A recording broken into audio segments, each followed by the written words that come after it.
Bismillahirrahmanirrahim. Alhamdulillahirabbil alamin wassalatu wassalamu ala asyrafil anbiya'i wal mursalin wa ala alihi wa sahbihi ajma'in. Rabbi shrah li sadri wa yassir li amri wa hlul 'uqdatam min lisani yafqahu qawli. Rabbi zidni ilma warzuqni fahma. Allahumma 'allimna ma yanfa'una wanfa'na bima 'allamtana warzuqna ilman yanfa'una birahmatika ya arhamar rahimin. Walhamdulillahi rabbil alamin.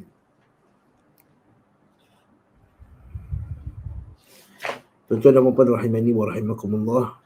Alhamdulillah pada petang ni sekali lagi kita bersama-sama untuk kita membaca kitab, sama-sama kita mentelaah kitab prinsip dasar Islam menurut Al-Quran dan sunnah yang sahihah. Sunnah yang sahih. Karangan Al-Fadil Ustaz Yazid bin Abdul Qadir Jawas hafizahullah ta'ala wa atalallahu baqa'ah. Kita hari ini kita akan masuk muka 120, iaitu keutamaan ibadah. Setelah kita jelaskan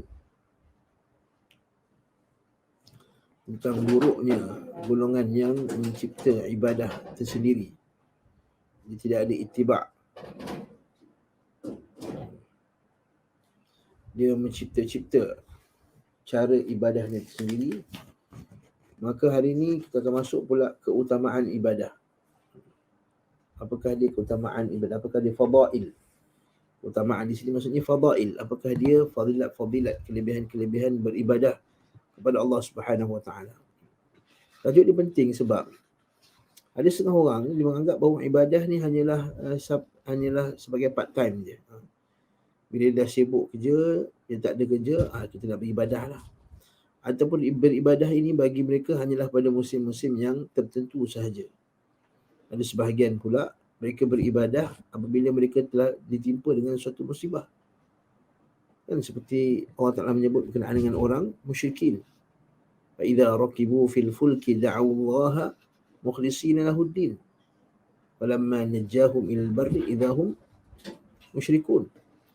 Kata Allah Subhanahu Wa Taala, orang musyrikin ini bila mereka naik kapal dan mereka tu dipukul dengan ombak yang kuat, ombak yang besar, mereka takut mereka akan tenggelam, da'awullah, mereka pun akan beribadahlah kepada Allah Subhanahu Wa Taala mukhlishina lahuddin, dengan penuh keikhlas, dengan penuh murni, sungguh-sungguh betul mereka beribadah kepada Allah Taala. Dan bila Allah Taala selamatkan mereka ke darat, lepas daripada dipukul badai tadi, di lambung ombak tadi, maka mereka pun idahum musyrikun, mereka kembali balik jadi syirik.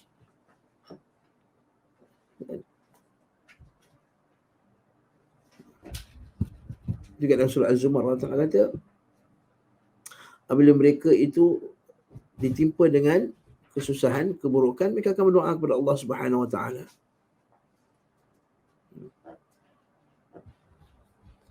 Dan apabila mereka itu ditimpa dengan kebaikan, mereka pun lupa.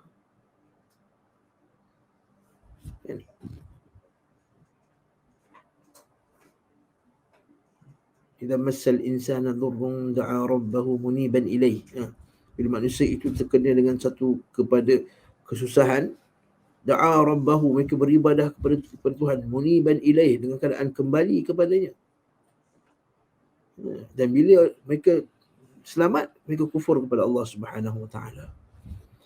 Bila mereka selamat, mereka kembali kufur kepada Allah Subhanahu Wa Taala. Mereka tidak lagi beribadah. Betul lah. Sebagai masyayikh dia nasihatkan jangan kita jadi macam ibadahnya orang musyrikin, iaitu kita hanya beribadah kepada Allah ketika kita susah, dan bila kita senang kita meninggalkannya. Jadi kenapa mereka lakukan sedemikian? Kenapa mereka tidak beribadah dengan sungguh-sungguh, tidak memberikan keutamaan kepada ibadah? Sebab mereka tak faham apakah dia fadail, apakah kelebihan ibadah itu. Kalau mereka faham akan kelebihan ibadah, nescaya mereka tidak akan melakukan perkara lain, mereka akan beribadah kepada Allah Subhanahu Wa Taala semata-mata. Itu satu, tak tahu kelebihan ibadah. Yang kedua, mereka tak faham maksud ibadah.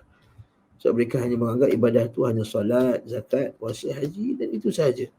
Mereka tak faham bahawa ibadah itu tauhid. Ibadah itu adalah tunduk kepada perintah Allah Azza wa Jalla. Ibadah itu adalah al-jihad fi sabilillah, termasuk juga beribadah kepada Allah nashrul ilm, menyebarkan ilmu, termasuk jihad fi sabilillah, termasuk beribadah kepada Allah Subhanahu wa taala, al-amru bil ma'ruf wan nahyi 'anil munkar, termasuk beribadah kepada Allah Subhanahu wa taala adalah iqamatul hujjah, menegakkan hujjah kepada golongan yang menentang Islam ila akhirih.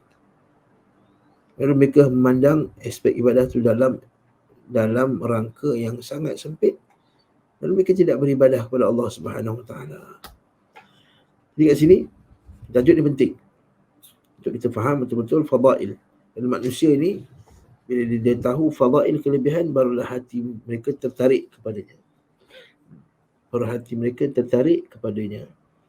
Utamaan ibadah. Kata Syekh kat sini, ibadah di dalam syariat Islam merupakan tujuan akhir yang dicintai dan diredainya. Tujuan utama, tujuan akhir itu tujuan tertinggi manusia diciptakan. Kerananya lah Allah menciptakan manusia. Dalilnya kita biasa dengar dah, wa ma khalaqtul jinna wal insa illa liya'budun. Dan aku ciptakan jin dan manusia melainkan untuk liya'buduni. Asalnya ayat tu, melainkan untuk beribadah kepadaku. Kata Ibnu Abbas radhiyallahu anhu, setiap ayat dalam Al-Quran yang menyuruh beribadah kepada Allah, dia adalah perintah untuk mentauhidkan Allah Subhanahu wa taala. Mengutuskan para rasul. Yes, Allah Taala utuskan rasul untuk menegakkan tauhid. Laqad ba'athna fi kulli ummatin rasula an i'budullaha wajtanibut taghut. Sungguhnya kami telah hantarkan pada setiap kaum itu, umat itu, rasul, seorang rasul. Apa tujuan rasul tadi? An i'budullah, ajak menyembah Allah, wajtanibut taghut, dan tinggalkan taghut, penyembahan selain Allah Subhanahu wa taala. Menurunkan kitab. Allah Ta'ala menurunkan kitab untuk menegakkan tauhid. Orang yang melaksanakannya dipuji dan enggan melaksanakan dicela. Man ata'ahu dakhala jannah, man asahu dakhala nar. Siapa yang melaksanakan tauhid, dia dipuji oleh Allah Subhanahu wa taala. Dan siapa yang enggan melaksanakannya, syirik, Allah Ta'ala akan mencela mereka. Al-Quran penuh sekali ayat yang Allah Ta'ala mencela orang-orang yang musyrikin, yang menyembah selain Allah Subhanahu wa taala. Syarrul bariyah contohnya, kita seburuk-buruk makhluk. Wa man adallu mimman ittaba'a wa man adallu mimman yad'u min dunillah. Siapakah yang paling sesat daripada orang yang mengajak manusia kepada beribadah kepada selain Allah. Dan yang lain pula, wa man azlam, siapa yang paling zalim daripada orang yang beribadah kepada Allah selain Allah Subhanahu wa taala. Dan yang lain pula, inna syirka la zulmun azim. Dan syirik itu ialah seburuk-buruk kezaliman. Allah Ta'ala kata innamal musyrikuna najas. Sebenarnya orang musyrik itu najis. Nampak betapa banyaknya celaan kepada orang yang tidak beribadah kepada Allah Subhanahu, beribadah kepada selain Allah Subhanahu wa taala bersama dengan ibadah pada Allah. Celaan-celaan Al-Quran itu, celaan-celaan yang Allah Ta'ala berikan kepada orang musyrikin itu dalam Al-Quran dan Sunnah, dan celaan kepada orang musyrikin yang mereka itu menyembah Allah, dan sambil-sambil mereka menyembah Allah, mereka juga sembah selain Allah Ta'ala. Kalau itulah keadaan mereka dicela dengan celaan yang begitu berat dalam Al-Quran dan Hadis, bagaimanakah pulanya orang yang tak sembah Allah Ta'ala langsung? Ini disebut oleh Syekh Abdul Rahman bin Hasan dalam kitab Fathul Majid. Yang tak sembah Allah Ta'ala langsung. Allah musta'an. Allah musta'an. Naam. Allah Subhanahu wa taala berfirman, wa qala rabbukum ud'uni astajib lakum innal ladzina yastakbiruna an ibadati sayadkhuluna jahannam. Bentuk celaan. Dan Rabbku berfirman, wa qala rabbukum, dan Rabb kamu, ud'uni, berkata berdoalah kepadaku. Ini kita sebut banyak kali dah dalam kuliah kita, dan kita akan ulang banyak kali juga, bahawa berdoa di dalam Islam terbahagi kepada dua jenis doa. Satu, doaul mas'alah. Satu, doa permintaan. Yang kedua apa dia? Doaul ibadah. Yang kedua, doa ibadat. Iaitu semua ibadat yang kita lakukan itu adalah doa kepada Allah.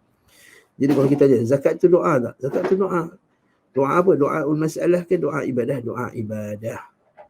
Kita kata zakat tu doa tak? Zakat tu doa. Adakah ada doa permintaan, doaul masalah? Tidak, ada doaul ibadah. Kita kata Rabbana atina fid dunya hasanah fil akhirati hasanatan wa qina adzaban nar. Itu doa tak? Ya, itu doa. Doa apa? Doa ibadah ke tidak? Itu doa mas'alah. Doa permintaan. Jadi bila Allah Ta'ala kata ud'uni, berdoalah kepadaku, maksudnya dua-dua sekali, merangkumi dua-dua sekali, iaitu doaul ibadah wa doaul mas'alah. Doa permintaan dan doa ibadah, dua-dua sekali dalam tu. Jadi termasuklah syirik ialah bila beribadah kepada selain Allah, sebab kita berdoa kepada selain Allah.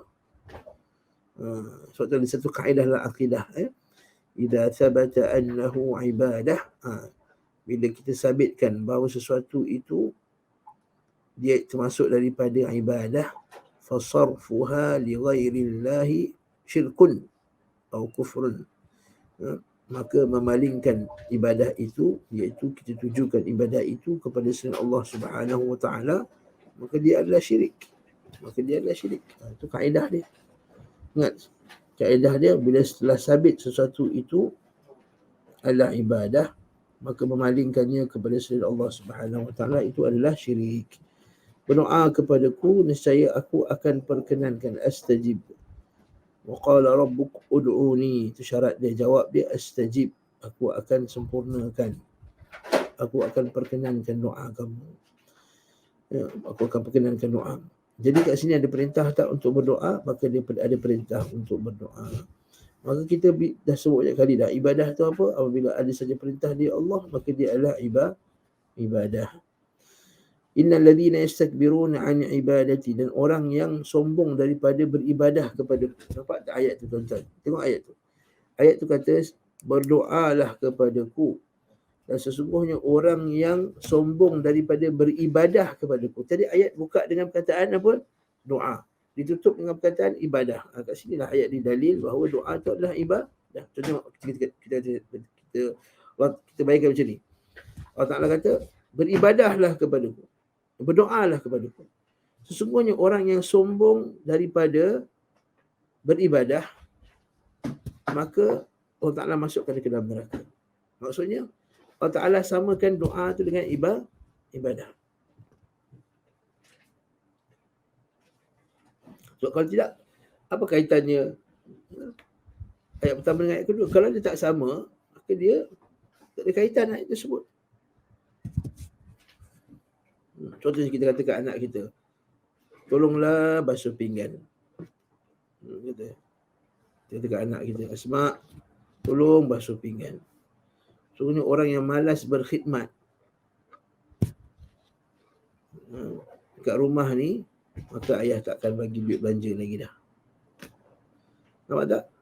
Basuhlah pinggan. Sungguhnya orang yang malas berkhidmat. Maksudnya basuh pinggan ni termasuk dalam bab berkhidmat. Itu ya Allah Ta'ala kata, doalah kepadaku. Sungguhnya orang yang malas beribadah kepadaku, orang yang sombong beribadah. Maksudnya doa itu adalah ibadah, is part of ibadah. Dekat situ lagi tak faham ayat ni. Naam. Sayadkhuluna jahannama dakhirin, akan masuk neraka dalam keadaan hina. Kat sini ada lagi petunjuk bahawa doa itu ibadah. Apa? Iaitu Allah Ta'ala mencela orang yang tidak beribadah pada Allah. Yang ketiga, Allah Ta'ala menjanjikan memberi ancaman neraka bagi orang yang tidak berdoa. Maka apabila satu perkara itu sabit, dia ada ancaman, maka melakukan lawannya itu adalah ibadah. Allah Ta'ala cela orang yang ambil riba. Maka bila kita ambil perniagaan secara tak riba, maka itu adalah ibadah. Jadi adalah ibadah yang diperintahkan oleh Allah Subhanahu wa Ta'ala. Naam. Faham tak tuan-tuan? Barakallahu fiikum. Sambung lagi, ibadah dalam Islam tidak disyariatkan untuk mempersempitkan atau mempersulitkan manusia. Ma yuridullahu liyaj'ala 'alaikum min haraj. Allah Ta'ala tak nak menyusahkan kamu min haraj. Dan tidak pula untuk menjatuhkan mereka dalam kesulitan. Akan tetapi syariat itu, ibadat itu disyariatkan untuk berbagai hikmah yang agung. Ada perkara yang besar, kemaslahatan yang besar yang tidak dapat dihitung jumlahnya. Ada banyak masalah. Sebab kita kena ingat, satu kaedah yang kita kena ingat dalam masalah akidah, Allah Ta'ala takkan perintahkan perkara yang sia-sia. Afahasibtum annama khalaqnakum abathan. Maka kamu menyangka bahawa kami ciptakan kamu ni sia-sia. Kata Imam Syafi'i, sia-sia itu la yu'mar wa la yunha. Kata Imam Syafi'i, tidak diperintahkan dan tidak dilarang. Jadi perintah larangan ni mesti ada, kan? Rabbana ma khalaqta hadha batila. Dan ayat lain pula Allah Ta'ala kata dalam surah Al-Imran, kan, Rabbana ma khalaqta hadha batila. Wahai Tuhan kami, kau tak ciptakan perkara ini batilan, sia-sia, tak ada faedah. Jadi boleh terfikir ke akal kita bahawa Allah Ta'ala yang maha bijaksana tiba-tiba dia perintahkan sesuatu perkara itu tak manfaat bagi kita, sedangkan dia yang paling sayang pada kita lebih daripada sayangnya kita pada diri kita sendiri. Kita kan sayang diri kita, tapi kadang-kadang kita rosakkan diri kita. Ada orang sayang diri dia tapi risau okok, dia rosakkan diri dia. Ada orang sayang diri dia tapi dia tak tidur malam dengan waktu yang betul, kan, layan TV lah apa semua, tidur pukul 3 pagi. Dia tak tidurkan tidur yang betul, akhirnya tak dapat tidur yang cukup, tak sihat, tak dapat darah tinggi sekian dan sekian. Ada orang sayang diri dia, nak dapat duit banyak, tapi pada masa yang sama dia menyebabkan diri dia stres, terseksa. Akhirnya ada tekanan perasaan. Ya, betul, manusia dia sayang diri dia, tapi kadang-kadang kecintaan diri itu merosakkan diri dia, membinasakan diri dia. Allah Subhanahu Wa Ta'ala cintanya tak lain melainkan untuk maslahah kita. Bukan maslahah Allah Ta'ala. Allah Ta'ala tidak ada maslahah pun. Betul dalam Quran kita, mumitun bila makhafah. Allah Ta'ala mematikan bukan sebab dia takut.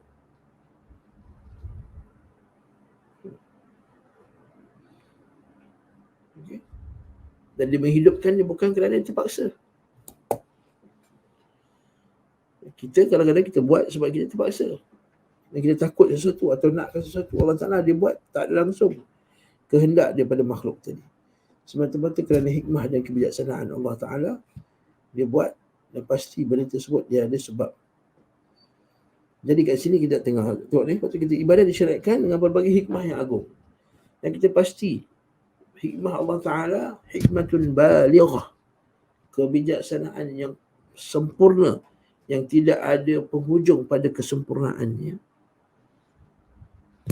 Okey.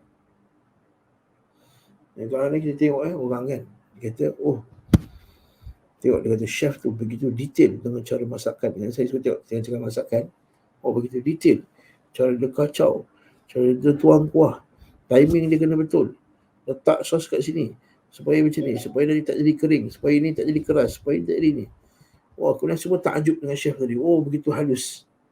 Dan bila Allah Subhanahu Wa Ta'ala merintahkan kita dengan perkara yang begitu halus, begitu detail, tiba-tiba kita kata, apa ni detail sangat ni, menyusahkan orang. Allahul Musta'an. Begitu teruk sekali pemikiran kamu. Jadi pelaksanaan ibadah dalam Islam semua adalah mudah. Inna dina yusrun. Sesungguhnya agama ini mudah, kata Nabi SAW. Inna dina yusrun. Agama ini mudah. Wala yushada dina ahad dinu ahadun illa qalabah. Maka tidaklah seorang itu menyusahkan agamanya, melainkan dia sendiri akan kalah. Okey, kemudian Ustaz Aziz barulah ceritakan, baru dia detailkan apakah dia keutamaan. Jadi kat sini di antara keutamaan ibadah, bahawasanya ibadah mensucikan jiwa. Wa yuzakkikum wa yu'allimukumul kitab wal hikmah. Yuzakkikum, mensucikan jiwa dan membersihkannya. Mengangkat ke darjat tertinggi menuju kesempurnaan manusiawi. Jadi sangat banyak dalilnya dalam Quran, hadis Nabi SAW. Tapi kalau kita baca hadis kan biasa kita dengar kan, ma min rajulin yamshi ila al-masjid, seorang lelaki berjalan ke masjid, dan maka pada setiap langkahnya maka Allah Ta'ala hapuskan dosanya, maka Allah Ta'ala naikkan darjatnya, Allah Ta'ala pahalanya. Kita ambil wuduk kan, ada sahabat dia, ya Rasulullah, kalau kita kena solat 5 waktu, Nabi kata, bukan apa pendapat kamu semua, jika di kalangan kamu, di antara kamu ni ada sungai depan rumah ni, lalu dia mandi tiap-tiap hari 5 kali satu hari. Apakah kamu rasa pada dirinya itu ada kotoran? Maka para sahabat kata, tidak ada ya Rasulullah. Saya tak ada kotoran dah mandi 5 kali satu hari. Maka Nabi SAW, itulah dia salat. Salat itu bersihkan jiwa kita 5 kali satu hari. Dosa antara lepas subuh tadi, pukul 7 tadi, pukul 6.30 tadi, sampai pukul 2 ni tadi. Banyak dosa. Jadi dengan salatlah Allah Ta'ala mensucikannya. Naam. Pada hadis dalam tafsir Ibn Kathir disebut. Dan hati manusia ini ada dosa. Kan? Ayu qalbin ashrabaha nukita fihi nuktatun sauda. Ayu qalbin ankaraha nuktatu fihi nuktatun bayda.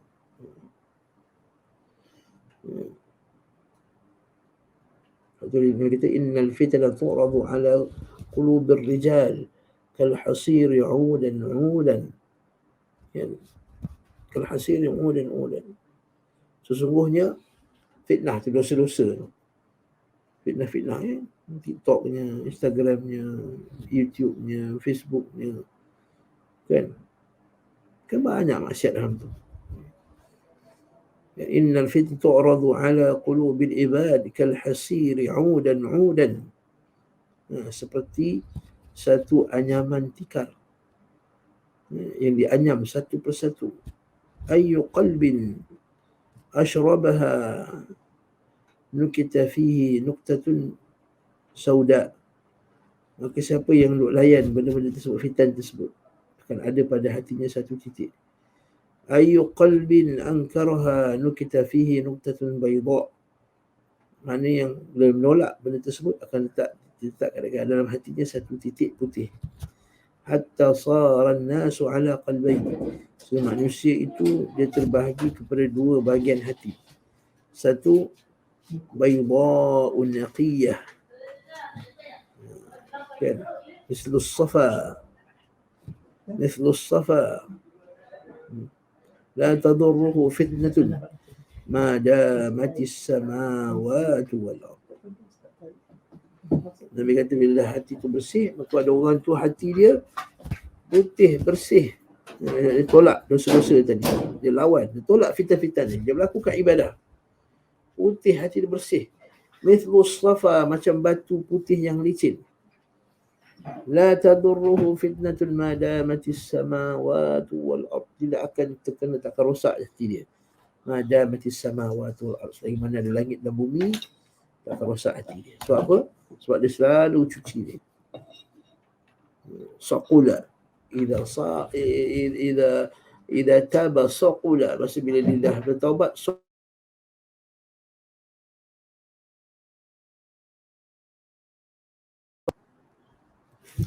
Naam. Dan apabila ayu qalbin ashrabaha wal akhar aswad murbadan kal kuzi mujakhia, kata Nabi SAW. Dan satu lagi hati yang aswad. Bila ada fitan layan. Perempuan joget TikTok tengok, orang Instagram tengok, perempuan seksi layan. Dia layan, semua layan. Tengok semua. Maka dia akan dihitam, kata Nabi SAW, hatinya. Seperti mana hadis tadi disebut wal akhar aswadu murbadan, hitam legam, kal kuzi mujakhia, seperti punggung periuk yang diterbalikkan. Kan periuk dulu periuk tu dibakar, mana dibasuh-basuh, kita sekarang elektrik kan, cucuk je. Dulu periuk tu dibakar, dibiar atas basah air sampai punggung dia tu jadi hitam legam, betul tak? Punggung periuk tadi. Dia kata aswadu kal kuzi mujakhia, yang terbalikkan. La ya'rifu ma'rufan wa la yunkiru munkaran illa ma ushriba min hawa. Dia tak akan menolak satu pun kemungkaran. Dia akan menerima semua jenis kemungkaran. La ya'rifu ma'rufan, dia tak kenal lah mana yang baik, mana yang ma'ruf. Wa la yunkiru munkara, dan tidak akan mengingkari perkara yang mungkar. Nampak tak? Tidak mengingkari perkara yang mungkar, termasuk juga rosaknya hati. Nampak maksiat mungkar, selamba je tak buat apa. Nampak ibadah, tak ada rasa nak buat. Maka ini aswad hitam, kal kuzi mujakhia, Jadi la ya'rifu ma'rufan wa la yunkiru munkaran illa ma ushriba min hawa.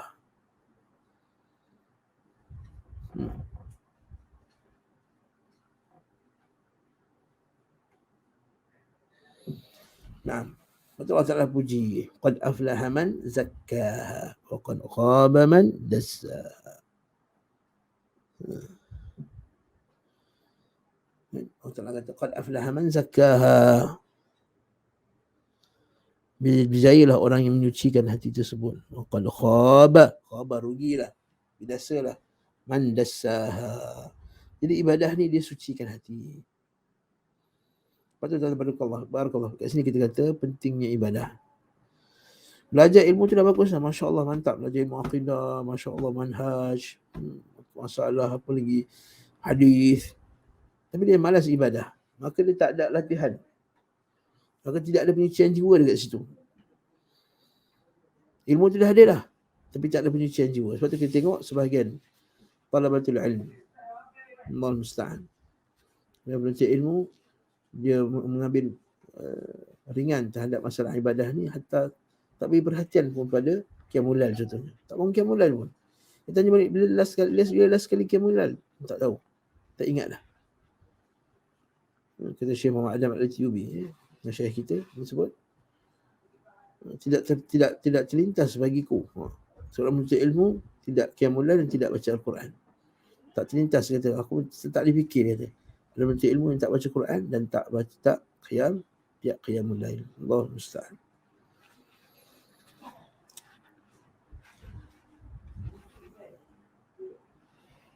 Sebab itu Nabi SAW beri perhatian terhadap ibadah, dan beri perhatian pada sahabatnya tentang masalah ibadah.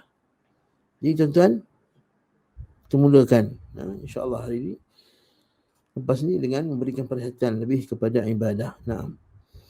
Termasuk keutamaan ibadah juga bahawasanya manusia sangat membutuhkan ibadah melebihi segala-galanya. Bahkan sangat darurat memerlukannya. Kerana manusia secara tabiat adalah lemah, fakir, iaitu sangat memerlukan kepada Allah. Khuliqal insanu dha'ifa. Innal insana khuliqa halu'a. Banyak sekali ayat. Kerana manusia itu sangat dhaif, lemah, dhaif pada jasad. Kita kuat ke? Boleh angkat 200 km kemudian? Tak boleh. Gajah boleh. Dia tarik dengan dia punya ni je. Dengan dia punya apa tu, lalai ni. Dah boleh dah tarik balak yang besar. Kita kuat tak? Tak.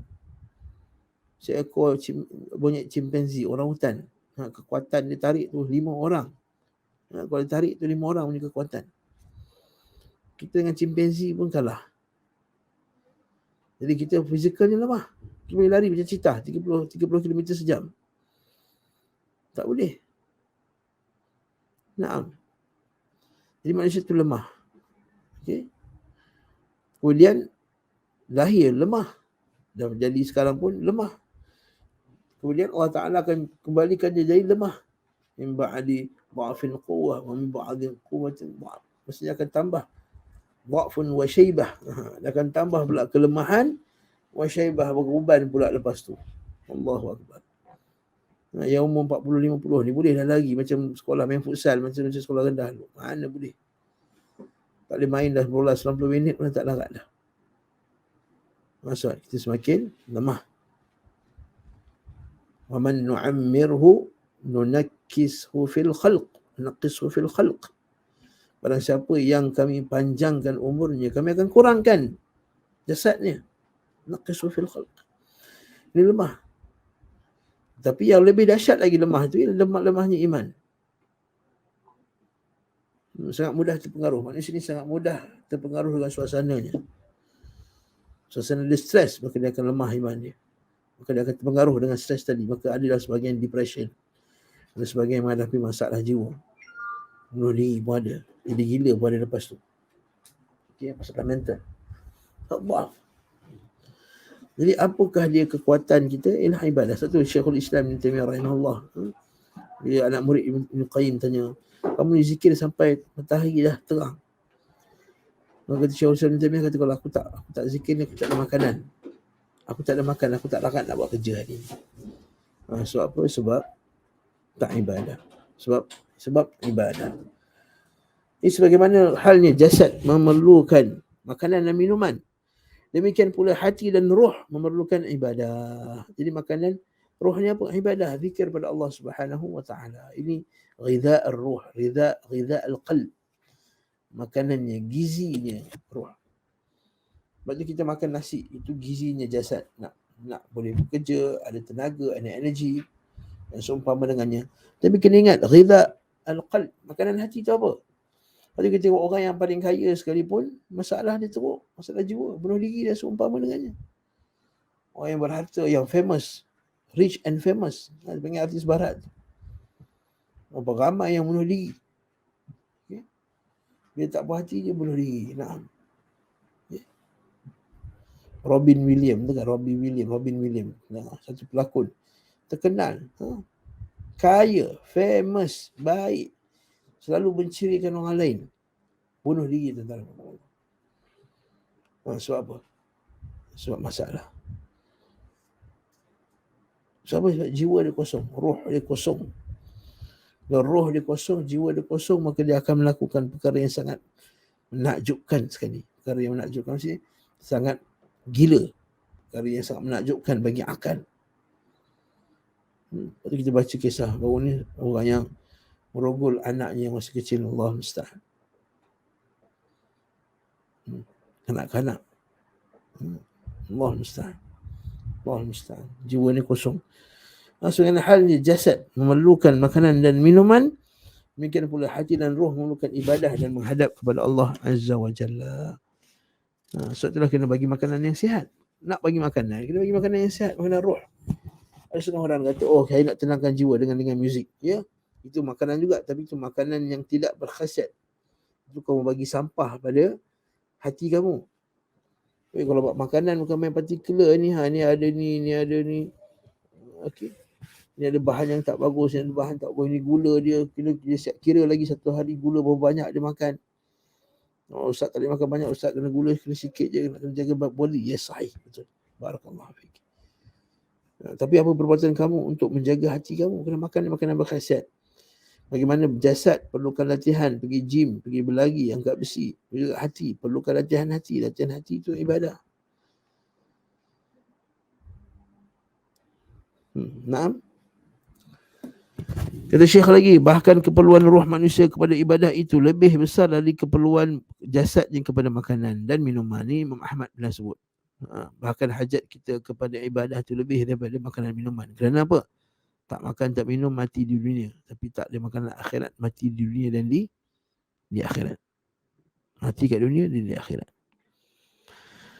Itu lebih besar daripada keperluan jasadnya kepada makanan dan minuman. Kerana sesungguhnya esensi dan substansi hamba itu adalah hati dan rohnya. Yalah, manusia tak akan bergerak melainkan kerana rohnya. Dan yang bergerakkan rohnya hati dia. Roh dengan hati itu ada kaitan yang sangat rapat. Sebab bila hati kita rasa nak makan something, roh kita pun rasa nak juga. Dan kita pun pergilah. Kan rasa nak makan mana lah, nak makan durian. Hati dia nak makan durian. Dia cari durian. Apa pusing satu KL pun tak buat. Ambil durian kat mana? Kat Sungai Buloh sana. Jauh daripada Sekambut ni. Dia pergi sana. Sebab apa? Sebab nak makan. Sebab apa? Nak qalb, hatinya nak. Sebab tu dekat sini dia kata hati diperlukan dalam masalah ni. Yang menggerakkannya adalah hatinya. Dan sesungguhnya esensi dan substansi hamba itu adalah hati dan rohnya. Keduanya tidak akan baik kecuali dengan menghadap, bertawajuh kepada Allah Subhanahu wa taala dengan ibadah. Dia nak tawajuh pada Allah bukan masuk gua, bukan bertapa. Nak tawajuh pada Allah dengan ibadah, qiyamul lail. Itu paling utama sekali, qiyamul lail. Itu paling utama sekali. Lepas solat fardu, lepas ibadah fardu, antara paling utama ialah qiyamul lail. Maka jiwa tidak akan merasa kedamaian dan ketenteraman kecuali dengan zikir dan beribadah kepada Allah. Nah, dengan tawajuh. Tawajuh ni memang betul-betul berharap. Aqbala wajhahu wa man ahsanu wa man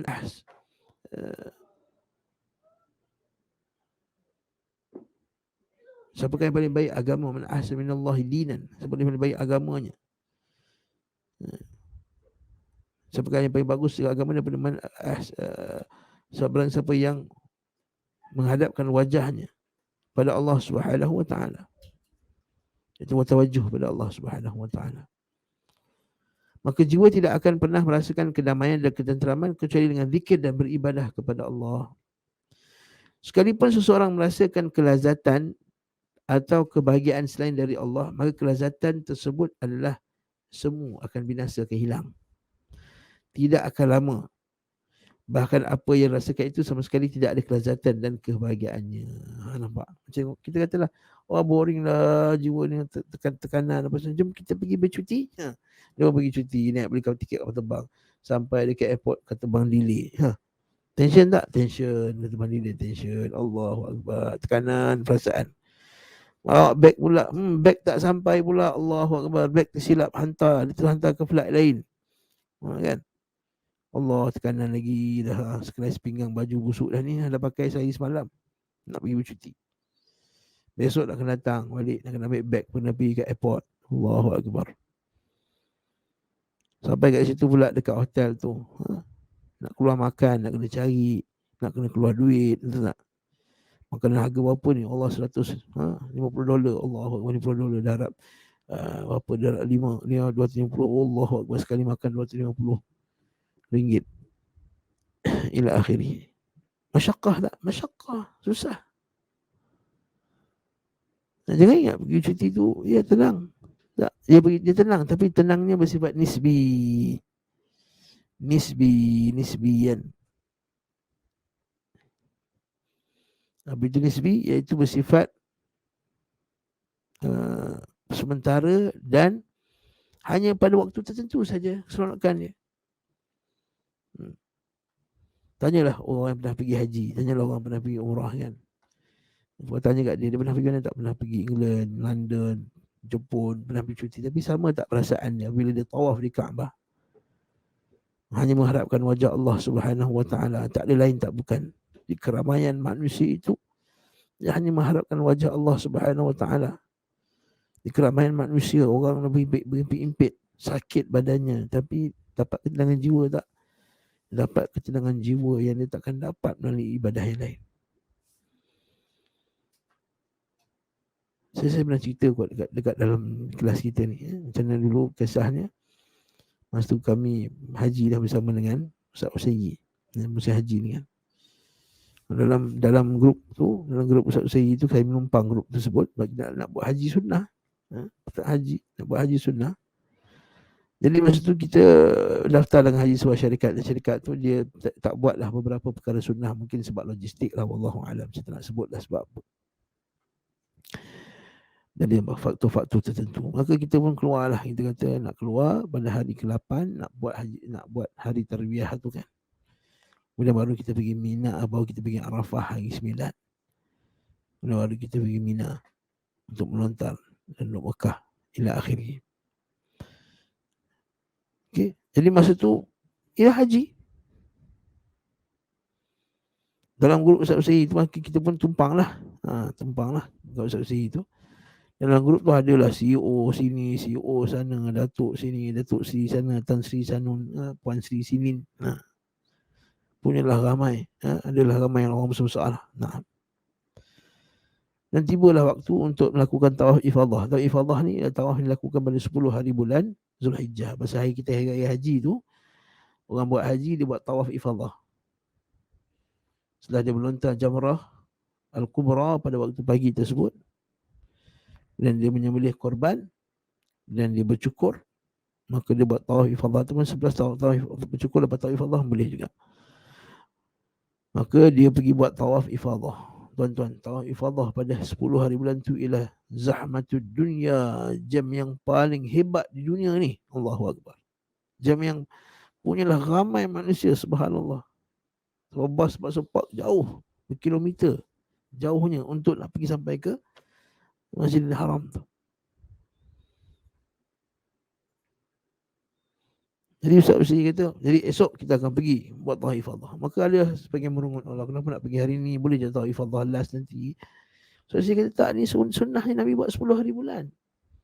Maka ada sebahagiannya orang kata, bukankah Nabi kata if'al wala haraj, if'al wala haraj, buatlah tak ada mengapa, tak mengapa, if'al wala haraj. Tak, kita kata Nabi, sebagian syekh kata, sebagian syekh kami kata if'al wala haj. Dia nak ubah, if'al, buatlah kamu tak ada haji bagi kamu. If'al wala haraj, buatlah aku kalau tak ada kesusahan bagimu. Itu dalam kes-kes sahabat yang tertinggal, sahabat yang terlewat. Maka Nabi kata tak ada masalah. Ini yang sihat, muda, belia, dah ada datang perancangan, dah tahu, dah ada kenderaan, dah tahu dia punya pergerakan. Maka dia tak nak buat. Ustaz kita masa tu, kita buat juga. Kita siap-siap, kita pergi juga. Apa saja yang perasaan yang kata tak nak tawaf ifadah hari itu syaitan, kata Ustaz Zee. Allahu Akbar. Okay.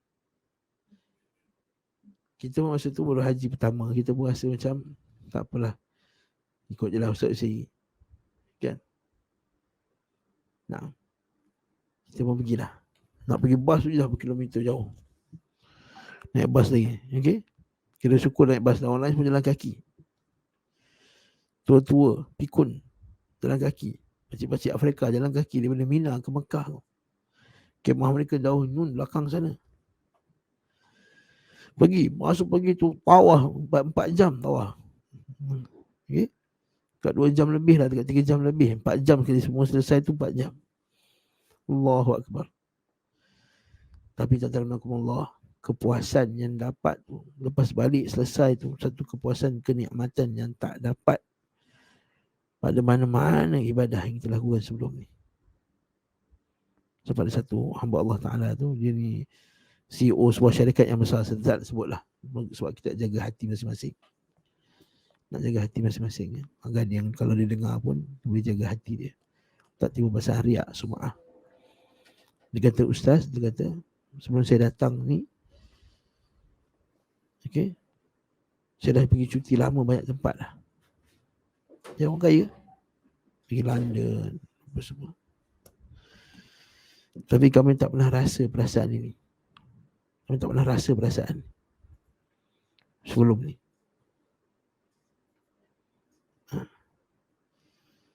Sebab apa? Tak pernah rasa betul-betul kepuasan jiwa yang paling hebat. Sejak daripada tu, bila Ustaz Syed kata melontar, kita melontar pada waktu yang afdal. Tak apa kita bagi waktu afdal. Apa waktu tu waktu orang paling ramai. Alhamdulillah sekarang dia teruskan pengajian, dia datang pengajian dekat Al-Khadim, masya-Allah. Simpan janggut dah, masya-Allah pakcik tu. Datuk tu. Janggut dah, masya-Allah. Kita pun subhanallah, dan dibawa pula oleh pembimbing. Waktu kita kata pembimbing yang baik ketika haji ni sangat penting. Dekat musim haji ni tu. Jadi barakallahu fik. Saya ceritakan kepuasan. Ada satu hamba Allah tu, dia tumpang juga, dia ambil satu package yang lagi mahal. Yang dia punya hotel tu, tuan-tuan, hotel dia tu dekat Mina tu duduk hotel. Orang kat Mina duduk kemah kan, dia duduk hotel. Dan dia pergi melontar naik bagi, naik kereta kecil tu. Bagi tengah lalu dekat tempat apa tu, melontar tu, dekat Jamrah tu, dia melontar atas bagi. Itu sebelum tu. Okey. Dia pernah buat haji sebelum ni. Ini haji ke berapa, Allahu a'lam. Tapi lepas kejadian tu, dia kata, ustaz, saya nak pergi melontar jalan kaki, dia kata. Allahu Akbar. Saya akan melontar pada waktu yang afdal lah, naik bagi melontar pada waktu ni pula tu. Waktu pukul 10, 1, 2 pagi, entah tak ada orang nak melontar, tapi tu dia nak melontar. Akhirnya dia pun pergilah. Nah, poin saya nak kata pada Allah, iaitu dia mendapat satu kepuasan jiwa yang tak dia dapat pada mana-mana benda yang dilakukan sebelum ni. Kepuasan jiwa itulah roh, kepuasan roh, makanan roh. Macam kita rasa puas betul kalau kita pergi kedai yang makan sedap, kan? Lazat, rasa puas, bestnya makan, sedapnya. Lalu kita kadang-kadang terngiang-ngiang untuk tengok rancangan masakan tu kan, dia letak mulut, oh ini, oh precious moment lah, benda lah kan. Dia makan satu suap je, oh sedapnya, teringat apa semua kan. Kita putih poyo kan, dia buat macam tu semua. Nah, ini satu benda yang dia tak dapat melainkan dengan beribadah kepada Allah. Sebab itulah Nabi kata dalam hadis sahih, inna idhamil jaza' ma'a idhamil bala. Sebenarnya besarnya ganjaran itu berdasarkan besarnya bala, ujian dapat. Siksanya orang nak pergi tawaf, nak sa'i itu tadi, susahnya nak pergi haji, dan bila dia dapat pergi, Masya Allah, perasaan dia beza. Tapi dengan pergi dengan iman dan wahtisaban. Jangan pergi kerana sebab nak isi masa lapang. Lepas tu sebagai orang ni minta maaf nak sebut, tapi nak kutuk kat ni. VIP ni kalau datang haji ni macam nak isi masa lapang. Sebagai orang besar, minta maaf orang besar sebut. Orang tua-tua, pakcik-pakcik tua yang dah habis duit beribu-ribu tu, nampak pengorbanan, perjuangan dia, susah dia, jerih payah dia untuk buat haji. Yang kain ni senang ni, dah lah dapat kemah 100 meter tempat berlontar. Malam tu waktu sepatutnya duduk kat kemah, nak pergi hotel juga. Dah lah dia paling senang nak melontar pada waktu yang paling afdal. Dia nak melontar pada waktu yang paling tak ada orang sekali, waktu yang paling tak afdal sekali lah nak melontar. Apa benda ni? Sebab tu kita tengok bila balik haji, perangai sama ni, minta maaf saya kutuk ni, nak kutuk ni, betul nak kutuk. So bukan niat dia datang untuk menyucikan jiwa dia, bukan nak bagi makan kat roh dia. Dia hanya nak bagi makan, nak memenuhi egonya. Dan semua, saya sebut ni sebab nampak dalam mata kita, tapi egonya sebahagian. Sebab ada sebahagian yang boleh ucapkan perkataan ni, tuan-tuan. Dia kata macam ni, kalau dia tengok orang susah haji, kadang-kadang minta air kan, dia duduk dalam kemah. Kawasan kemah tu, kawasan kemah VIP ni, dia ada pagar. Pagar dia pagar macam pagar biasa tu lah, pagar jaring tu. Peti ais depa ni kat tepi jalan. Orang miskin datang lah minta air sikit. Okey, penjaga-penjaga kemah ni, sebab ni kemah VIP, dia kata tak boleh pergi. Dia halau. Kadang-kadang kita tengok sedih kan, dia ambil satu makanan tu, satu bekas makanan, dikongsi 4 orang, 5 orang, satu cicah kuah. Ini yang kita pernah dengar daripada telinga kami sendiri. Sebahagian kami dengar ada orang tu yang paket besar-besar, dia kata kalau miskin tak payahlah pergi haji. La haula wala quwwata illa billah. Ucapan ni, subhanallah, macam peti menyentap hati tu. Allahu Akbar. Sebab tu kita kata kat sini, apa saja kelazatan yang kamu nak selain daripada dengan Allah Subhanahu Wa Taala, dia ialah kelazatan yang tidak abadi, kelazatan yang cepat hilang. Kalau Imam Ibn Qayyim dia sebut dalam kitab dia, dia kata, barang siapa yang mencari cinta selain daripada Allah Subhanahu Wa Taala, cinta sejati dia selain daripada Allah Taala, maka dia diazab dengan cintanya itu. Dia akan diazab dengan cintanya itu. Maka dia akan terseksa dengan cintanya. Maksudnya kalau kita cinta suami bukan kerana Allah Ta'ala, maka kita akan terseksa dengan cinta kita pada suami itu. Kalau kita cinta anak bukan kerana Allah Ta'ala, bukan di atas jalan Allah, laisa fillah, laisa lillah, bukan untuk Allah, bukan pada jalan Allah Ta'ala, maka kita akan terseksa dengan cinta kita pada anak tu. Anak tu nanti akan menyebabkan kita binasa, menyebabkan kita akan terseksa jiwa kita. Sebab apa? Sebab dia bukan buatnya dalam rangka ibadah. Jadikanlah apa saja yang kita buat ni dalam rangka ibadah, maka kita akan dapat ni macam ni, kemanisan jiwa, halawatul iman. Thalathun man kunna fihi wajada halawatul iman. Siapa yang 3 benda ni ada, dia akan dapat kemanisan iman. Ayyakuna Allah wa rasuluhu ahabba ilaihi bima subhanahu. Allah dan Rasulnya lebih dicintai daripada segala-galanya. Maka dia jadikan cintanya anak ni cinta kerana Allah, cinta isteri cinta kerana Allah Ta'ala, cinta ibadah. Baru dapat ketenangan jiwa, walaupun mungkin rumah dia rumah yang paling sederhana sekali. Wallahu a'lam bissawab.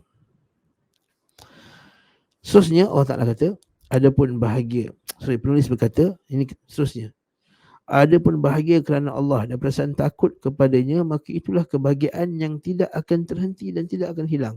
Allahu Akbar.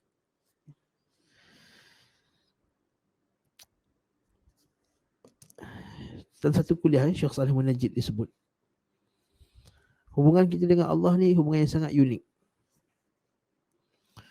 Kenapa? Dia hubungan cinta dan takut. Berkumpul padanya dua perasaan, takut dan cinta. Biasanya manusia ni kalau dengan makhluk lain, dia takut, dia tak cinta. Dan cinta dia tak takut. Melainkan pada beberapa contoh macam mak, ayah. Sayang ayah tapi kadang takut ayah tu. Tapi Allah Subhanahu Wa Taala macam tu juga hubungan. Dan hubungan kita bila dengan Allah Taala ni, dia makin takut makin dekat dengan Allah Taala. Dia bukan makin takut makin lari. Makin dia takut dengan Allah Taala, makin dia dekat dengan Allah Taala. Makin dia cinta Allah Taala, makin dia dekat dengan Allah Subhanahu Wa Taala. Dan makin dekat dengan Allah Taala lagi dekat dia. Wa man taqarraba ilayya shibran taqarrabtu ilaihi dhira'an. Sampai dekatkan diri dia dengan satu jengkal, aku akan dekat dengan satu hasta.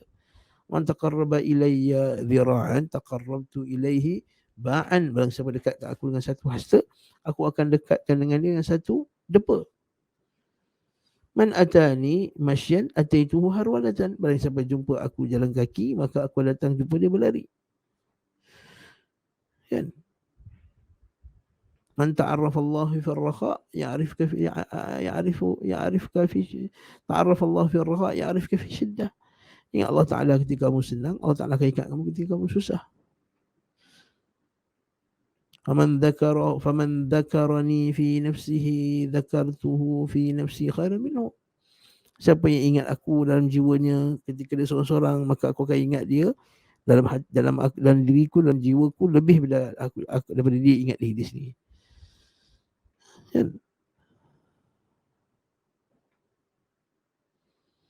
Nah, man dzakarani fi mala'in dzakartuhu fi mala'in khairan minhu. Maka siapa yang ingat aku ketika di keramaian manusia, ketika ramai manusia, dia masih lagi ingat Allah. Dia tak hanyut dengan keramaian manusia tu seperti sebagai manusia.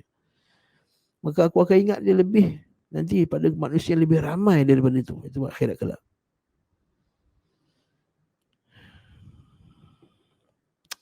Maka itulah kebahagiaan yang tidak akan terhenti dan tidak akan hilang. Itulah doa Nabi kan, Allahumma inni as'aluka khasyataka fil ghaibi wasyahadah. Ya Allah Tuhanku, aku mohon kepadamu, ya Allah, khasyah padamu, takut padamu ketika di hadapan orang, di belakang orang. Wa as'aluka al-qasda fil ghina wal faqr. Dan aku minta kesederhanaan ketika dalam kekayaan dan kefakiran. Nah. Wa as'aluka na'iman la yanfad. Aku minta nikmat yang tidak akan berhenti. Wa qurrata 'ainin la tanqati'. Dan penyejuk mata yang takkan putus-putus. Wa as'aluka ar-ridha ba'da al-qada. Aku minta perasaan redha lepas kamu telah tetapkan aku punya qada dan qadar. Wa as'aluka bardal 'aishi ba'da al-maut. Aku minta kesejukan kehidupan lepas kematian nanti.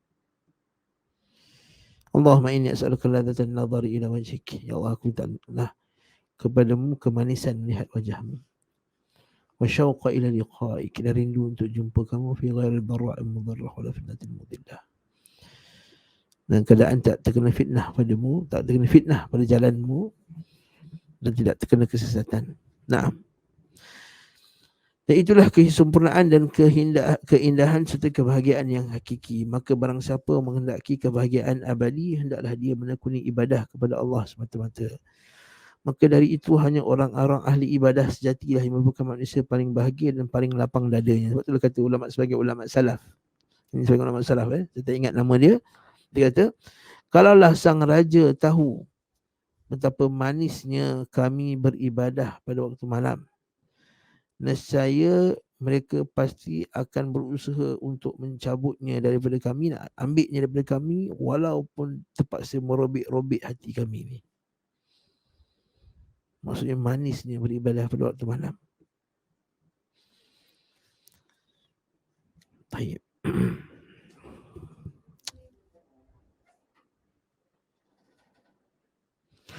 Tidak ada seorang pun dapat mententeramkan dan mendamaikan serta menjadikan seseorang merasakan kenikmatan yang hakiki yang ia lakukan kecuali ibadah kepada Allah Ta'ala semata-mata. Imam Al-Qayyim rahimahullah ta'ala berkata, tidak ada kebahagiaan, kelazatan, kenikmatan dan kebaikan hati melainkan ia meyakini Allah Ta'ala sebagai Rabb, pencipta yang Maha Esa, dan ia beribadah hanya kepada Allah Ta'ala sahaja sebagai puncak tujuannya yang paling dicintainya daripada yang lain.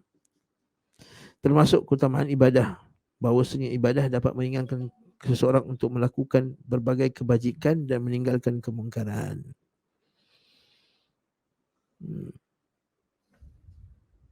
فَأَمَّا مَنْ أَعْطَى وَاتَّقَى وَصَدَقَ بِالْحُسْنَى فَسَنُيَسِّرُهُ لِلْيُسْرَى. Kami akan mudahkan dia buat baik. Ibadah dapat menghibur seseorang ketika dilanda musibah. Kerana Nabi SAW idza haddahu amrun kharra ila salah. Ibnu Daqinnah itu juga. Dan meringankan beban penderitaan saat susah dan mengalami rasa sakit, sebab itu akan diterima dengan lapang dada dan jiwa yang tenang. Mana taknya? Dia tahu semua datang daripada Allah Subhanahu Wa Taala. Dia tahu ada benda yang lebih manis daripada itu. Sebab dia tahu dunia ini hanyalah tempat persinggahannya. Kun fid dunya ka'annaka gharib aw abir sabil. Dekat dunia ini semua kamu ni orang yang dagang dan orang yang lalu, abir sabil. Termasuk keutamaannya juga bahawasanya seorang hamba dengan ibadahnya kepada Rabbnya dapat membebaskan dirinya dari belenggu penghambaan kepada makhluk. Sahih. Daripada dua sisi. Pertama, dari sisi bila beribadah dia tak sembah makhluk. Yang kedua, bila dia beribadah kepada Allah dengan ibadah qalbiyah, tawakalnya, redanya, takutnya, harapnya, jiwa dia bebas pada makhluk. Hatinya tidak terpaut pada makhluk. Tawakalnya bukan pada makhluk. Takutnya yang hakiki bukan pada makhluk. Pengharapannya bukan pada makhluk, pengharapannya hanya pada Allah Azza wa Jalla.